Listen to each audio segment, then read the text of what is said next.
លពៅពី3កូនដុំអីបងប្អូនអាចសាកយកមកធ្វើជាភេទនំចង្កឹះបែបនេះបានយើងលាយជាមួយនឹងសាច់លពៅស្រស់ៗអញ្ចឹងទៅគឺធ្វើឲ្យសាច់នំហ្នឹងកាន់តែឈ្ងុយទៀតហើយសាច់នំគឺថាស្រួយល្អដូចនំចង្កឹះយើងធម្មតាអញ្ចឹងបងប្អូនហើយយើងបានលាយល្ងលាយអីអញ្ចឹងទៀតមកគឺថាសាច់នំកាន់តែឈ្ងុយរសជាតិវិញគឺអត់សូវផ្អែមទេបែបរៀងឡំសាច់នំស្រួយចំណែកវិធីធ្វើនេះវិញបងប្អូនចង់ដាក់ពងមាន់ក៏បានពងទាក៏បានដែរសម្រាប់ខ្ញុំដាក់ពងទាគ្រាប់ធំចំនួន1គ្រាប់ស្ករស15ក្រាមហើយនឹងអំបិលបន្តិចដែរហើយយើងកូរក្លុកស្ករសជាមួយនឹងពងទាពងមាន់ហ្នឹងឲ្យវាចូលសព្វគ្នាសិនបានខ្ញុំយកម្សៅមកលាយម្សៅថ្ងៃនេះគឺខ្ញុំដាក់តែមួយមុខទេគឺម្សៅមី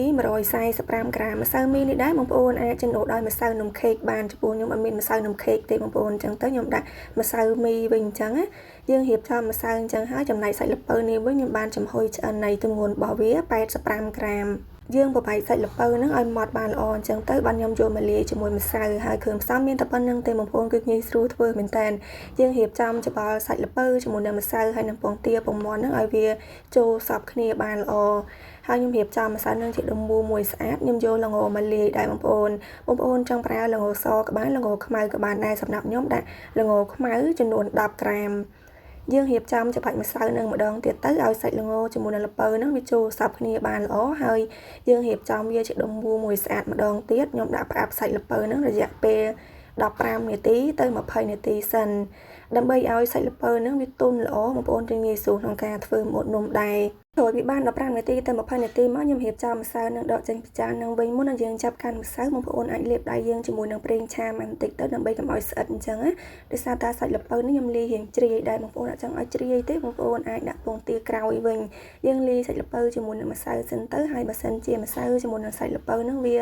អត់ទាន់ស្អិតល្មួតចូលគ្នាចាំយើងថែមពងទាបន្តិចម្ដងឬក៏យើងអាចចំនួនឲ្យខ្ទិះដូងទឹកត្រជាក់ធម្មតាឬក៏ម្យ៉ាងទៀតបងប្អូនអាចចំនួនឲ្យទឹកដោះគោស្រស់បានដូចគ្នាដែរតាមពិតទៅម្សៅជ្រៃបែបនេះបងប្អូនអាចថែមម្សៅបន្តិចបានដោយសារខ្ញុំខ្ជិលច្របាច់ម្សៅអីពី3ដងទៀតបងប្អូនខ្ញុំគិតថាម្សៅដែលខ្ញុំលាយនេះវាជ្រាយមែនប៉ុន្តែវាមិនជ្រាយលក្ខណៈយើងធ្វើម៉ូតនំមិនកើតទេវាជ្រាយមកល្មមអញ្ចឹងណា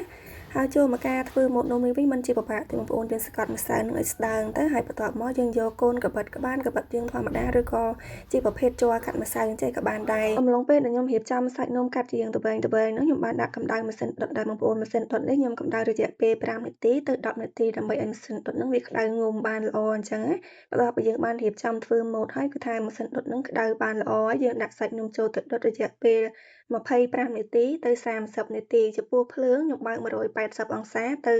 190អង្សាហើយនេះនំខ្ញុំបានធ្វើគឺឆ្អិនហើយរួចរាល់បងប្អូនថាសាច់នំវិញពណ៌ល្អមែនតើបងណាសាច់នំនេះពេលដែលនៅក្ដៅវារៀងទន់ប៉ុន្តែបងប្អូនទុកឲ្យត្រជាក់ល្អហ្មងគឺសាច់នំហ្នឹងរឹងហើយរឹងបែបរៀងស្រួយយើងញ៉ាំទៅស្រួយឈ្ងុយផ្អែមឡម